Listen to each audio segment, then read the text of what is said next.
G'day, it's Pete here and I'm back for another daily dose looking at a suit combination. Now today's suit combination is one of the ones that I often see misplayed a lot, and this is when you've got a 9 card fit missing the king and the queen. So you've got something like ace jack 10 to 5 opposite 4 small. So we'll jump in and we'll talk about the few different options that you've got to deal with this suit combo. Okay, so just looking at the spade suit here, we're missing the king, the queen, and also the 9 and the 8, but it's not too relevant, the 9 and the 8. Now, what are we going to do? Okay, so we're in the south hand, and we've got 9 spades missing the king and the queen. So there are sort of 3 different ways to play this. There's the best percentage way. There's a slightly inferior way, but only very slightly, and is used in a few different situations. And then the third way, which is actually quite poor, and I see it played a lot. So what are these 3 options? So first of all, I'll discuss the poor option. This is the way you don't want to play it. So this is what I see happen, and it doesn't work out very well. People start with a low spade, and they finesse. They're missing the king and the queen, and they lose to an honor, and then at this stage they get back into their hand, and their mind kicks in and they think 8 ever, 9 never. Okay, 9 card fit, I should play for the drop. And then they lead another spade and they put up the ace, and the opponents show out and they lose a spade trick, and they think, oh well, it was a bad suit combination, I didn't get it right. This is not the way to play it. You do not finesse once and then play for the drop. Okay? This is really bad. That's very detrimental to your odds. You don't want to do that.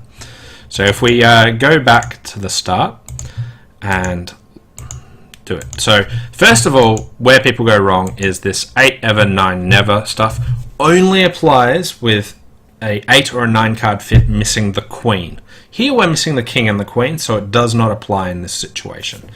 Okay, here there's 2 very reasonable ways to play this suit combination.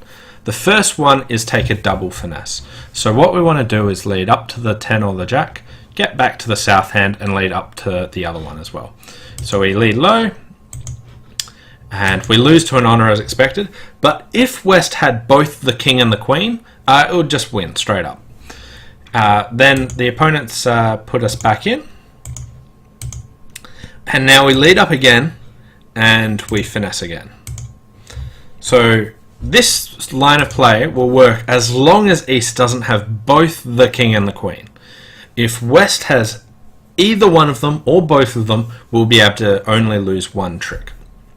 So you lead low up to the 10, low up to the jack, and double finesse spades. This is the best percentage line. It is about 76%, and that is the best percentage line you can do in this. Much better than finessing once and then playing the ace. That is actually quite poor. Now, by quite poor, it's still above 50, but not great.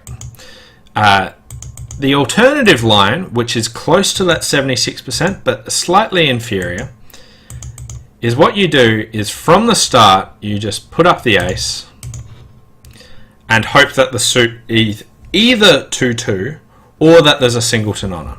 So here, where the queen drops, now we're only going to lose 1 spade honor. Okay, and then we can play another one and force out the king. Okay, so this is the second best line, and the reason I'm mentioning the second best line is it's actually quite close to the first line, and there are some situations where you do want to choose this line. Firstly, you might not have the entries to take 2 finesses, so you might want to use your entries for something else, in which case you just want to play this line where you play the ace and then play another top one, hoping that the suit either breaks 2-2 or there's a singleton honor. The other reason you might choose this line is the opponents are threatening a ruff, so you don't want to take a finesse and then suffer that ruff. So if the opponents are threatening a ruff, it's usually better to play the ace and then another high one, or if your entries are a problem, you want to play the ace and then another high one. The times you don't want to do this, if you don't have one of those situations and you can afford the double finesse, do that. That is your best percentage line. That is your go-to line.